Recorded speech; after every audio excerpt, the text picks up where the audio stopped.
duke ju referuar sloganit të kryeministrit Kokën Hëngçi, që e ka thënë për disa vitesh, mos gabojmë 5-6 vite, në realitet kështu po ndodh. Gojtë e Liga flasin se edhe grupi që u dëmtua, po edhe grupi që ka vepruar janë njerëz të afërm, lidhje të partisë në pushtet për shkak të kontributit të tyre që kanë luajtur në sigurimin e votave, çka do të thotë që kryeministri nuk ka dhënë asnjë prononcim në raport me ngjarjen e rëndë kriminale. Tha vetëm për pjesën e kamerave që para pak ditësh që prandaj duam të vendosim kamera, tha, sepse ja dhe një atentat i tillë do zbulohej më shpejt. Ajo është slogani i radhës, sepse kryeministri para 4 vitesh kur hodhi në hapësirë 2 satelitët, tha që tani me investimin e qeverisë shqiptare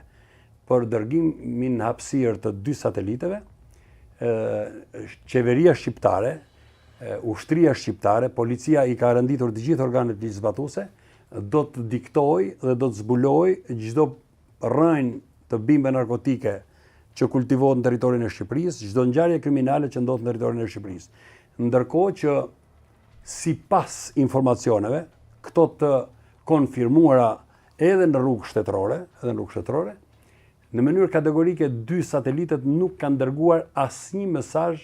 dhe shqiptarëve nuk ju është bërë e ditur absolutisht asnjë mesazh që këto 2 satelitë kanë dhënë raport me Shqipërinë, qoftë për zjarret ose hartën e zjarreve në Shqipëri, qoftë për parandalimin, qoftë për vërshimin e lumeve të prejve, qoftë për përmbytjet, qoftë për nivelin e rreshjeve, intensitetin e rreshjeve, qoftë për kriminalitetin dhe qoftë për hartën e kultivimeve narkotike. Çka do të thotë që ose kryeministri duhet pranojë që është një investim i dështuar, dhe normalisht nesër do të jetë investim i dështuar edhe vendosja e kamerave, sepse grupet kriminale janë 2 hapa deri në 3 hapa përpara qeverisë, pasi në rrugicat e krerëve të grupeve kriminale dhe të antarëve të grupeve kriminale ka kamera, sisteme kamerash me rezolucion shumë të lartë, që kontrollojnë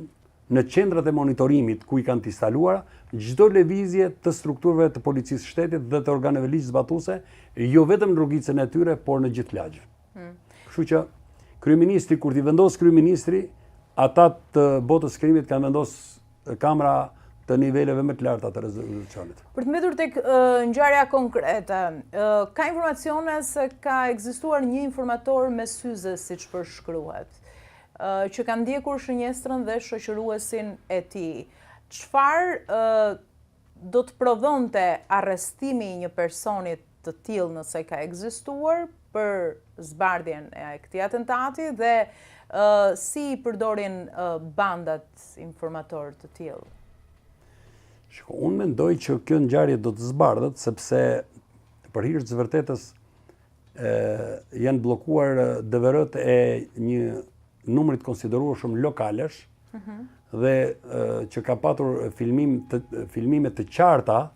të aktit të atentatit. Dhe kam mendimin që qoftë me formimin e identiteteve të personave që kanë marrë pjesë në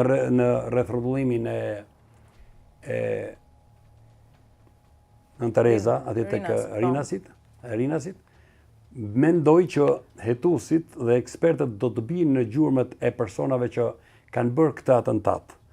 Kjo është një ngjarje që pavarësisht se janë munduar të eliminojnë dhe të fshihin ose të zhdukin gjurmët që kanë të bëjnë me gjurmët e shenjave të gishtave në armë apo në makinën që është përdorur për të hapur zjarr, ata kanë lënë gjurmë të tjera që indirekt do të çojnë tek autorët e veprës penale.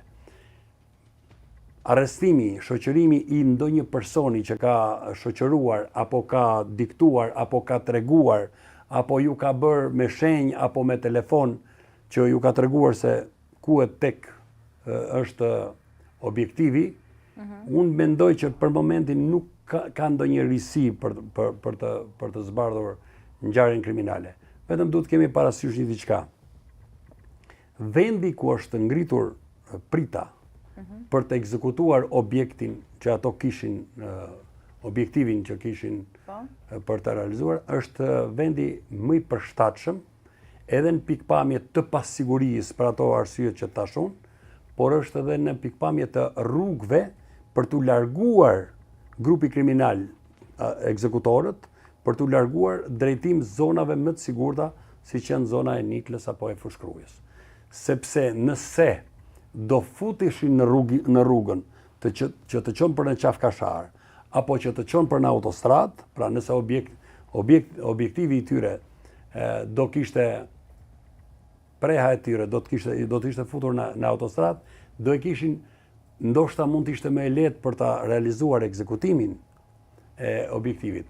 por rrugkalimi për të larguar do ishte më i vështirë,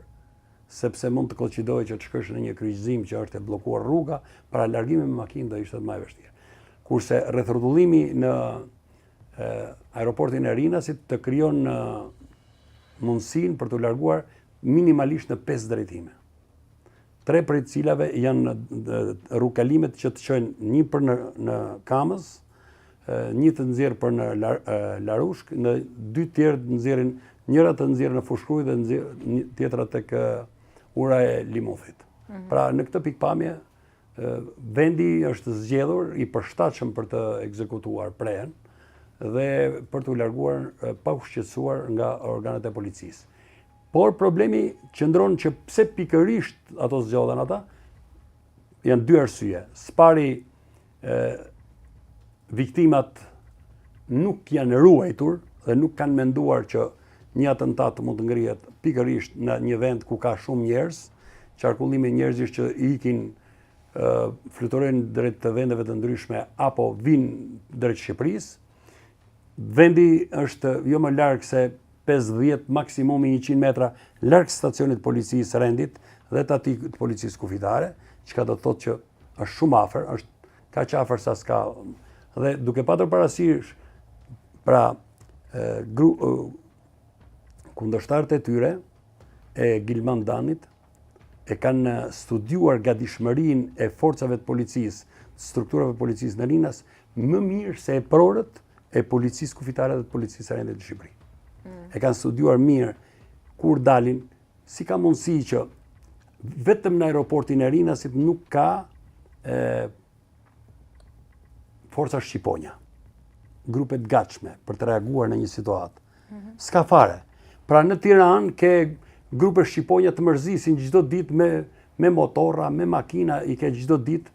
bëjnë terror në grup moshat e reja, pikërisht atje ku ndodhin ngjarje kriminale, çuditërisht një komisariat policie nuk ka grup të gatshëm.